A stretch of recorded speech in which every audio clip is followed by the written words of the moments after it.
एक public interest litigation जो मैंने Aurangabad bench of Bombay high court के अंदर फाइल किया था और जिसकी पैरवी मैं खुद कर रहा हूँ। 7 मई को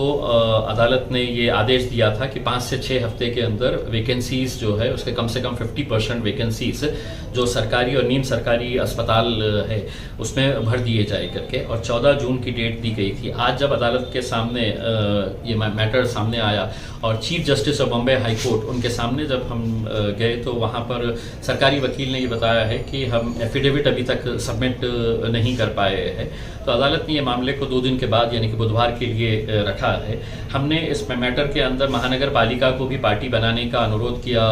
हाईकोर्ट से, और हाईकोर्ट ने उसे एक्सेप्ट किया क्योंकि महानगर पालिका के अंदर भी बहुत सारे तकरीबन 36 के करीब हेल्थ सेंटर्स हैं और वहाँ पर भी डॉक्टर्स की और मेडिकल स्टाफ की वैकेंसीज है, तो वो एक्सेप्ट किया गया है। हियरिंग के दौरान सरकारी वकील ने यह कहा कि हमारे क्लास 3 और क्लास 4 के जो एम्प्लॉयज़ है उनको भरने की प्रक्रिया शुरू है और अगले 8-10 दिनों के अंदर जो एजेंसी के जरिए भरा जाएगा उसका फाइनल किया जाएगा। मैंने अदालत को ये बताया है कि 28 मार्च 2020 को यानी कि पिछले साल तकरीबन 15 महीने पहले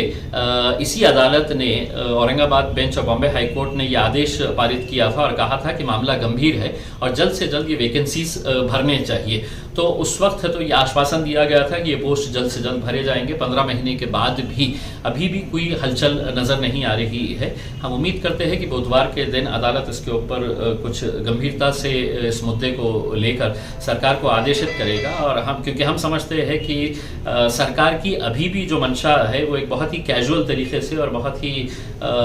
उसको नज़रअंदाज करते हुए कि ये बहुत ज़्यादा सीरियस मामला नहीं है, जबकि हम ये समझते हैं कि जितने भी परेशानियां लोगों को झेलनी पड़ी, जितनी भी मौतें हुई है वो बचाई जा सकती थी, वो रोकी जा सकती थी अगर यहाँ पर हमारे हॉस्पिटल्स के अंदर डॉक्टर्स रहते, नर्सिंग स्टाफ रहता, टेक्नीशियंस रहते या इवन स्वीपर्स रहते। अगर ये पूरी टीम अगर रहती तो बहुत हद तक गरीब पेशेंटों को इसका फायदा मिल सकता था। जी, आपको लगता है कि थर्ड फेज आने से पहले आपकी जो डिमांड्स थी ये वो? देखिए, हमारी कोशिश यही है कि थर्ड फेज आने से पहले अगर खुदा न करे ये आता है तो कैसी सिचुएशन रहेगी, क्या हालत रहेगा, क्योंकि दूसरी फेज के बाद किसी को ये मालूम नहीं था कि म्यूकोरमाइकोसिस नाम की एक बीमारी आएगी और जिसका इलाज डेंटिस्ट के जरिए किया जाएगा। तो हमने अदालत से ये भी कहा है कि इस पिटीशन के अंदर हम गवर्नमेंट डेंटल कॉलेज को भी इंक्लूड करना चाहते हैं क्योंकि वहाँ पर भी वैकेंसीज हैं। तो अदालत ने ये कहा है कि एक ऑलरेडी क्रिमिनल पिटीशन इसी बेंच के अंदर चल रही है हाई कोर्ट के अंदर,